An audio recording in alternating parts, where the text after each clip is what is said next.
If I were a rich man.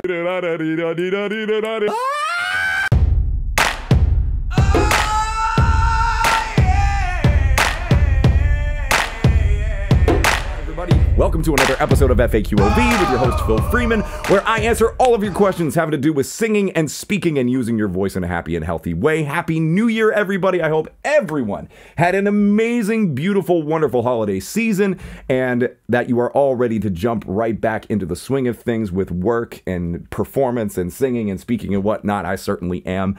And today we're going to be answering Reddit user Peace is Coming's question about ah and e vowels. So the question specifically here, let me pull it up. Drum roll, please. Why can I sing high notes easier with ah than with e? And that is an excellent question. And I find that a lot of people struggle with singing notes on E rather than ah, and we're going to get into why that is. The main reason is because of the lack of resonant room on the E vowel as opposed to the ah. When you sing ah,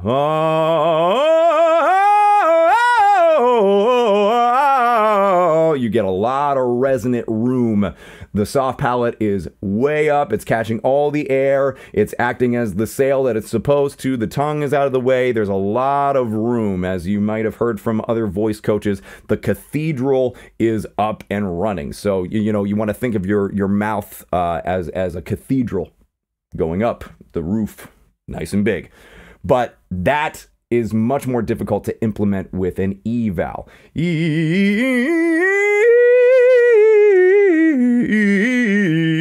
The reason being is because there's not that much room. The roof is so much smaller, so much shorter in distance between the tongue and the soft palate. So given that, it takes a lot of awareness and a lot of skill in order to sing higher notes, especially on an E, which is the reason why you'll see, especially in a contemporary setting for pop or rock genres where singers will sing, you know, let's take the word gasoline, you know, instead of going gasoline like that, which I totally cracked on that.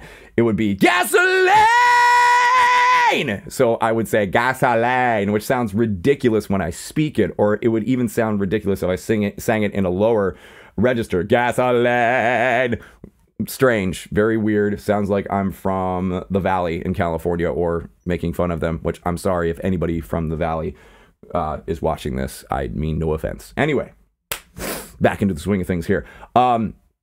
So if you are having a trouble with singing a high note and are singing in a contemporary style, then that is one way of getting around the issue by completely modifying the vowel on a higher note, but it's going to sound ridiculous in a lower note. So I hope that hopefully that makes sense. But if you're looking to sing in a more traditional style or looking to you know, sing with more subtlety, the nuance is important to develop by using soft palate exercises and tongue exercises. So here's a good one that I like to use sometimes just to get myself oriented with how the transition between the ah and e occurs.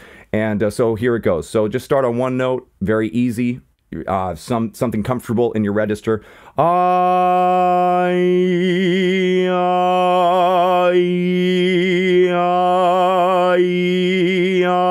And maybe go up.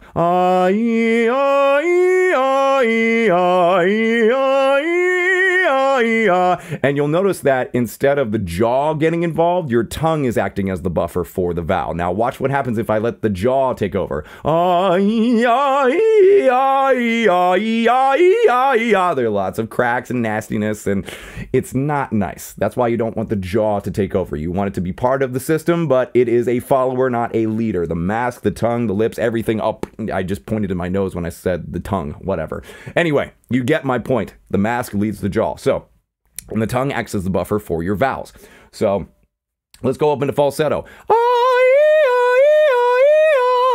That's another way of doing it, going way up into the register to get those high notes. Here's another exercise that you can do. See,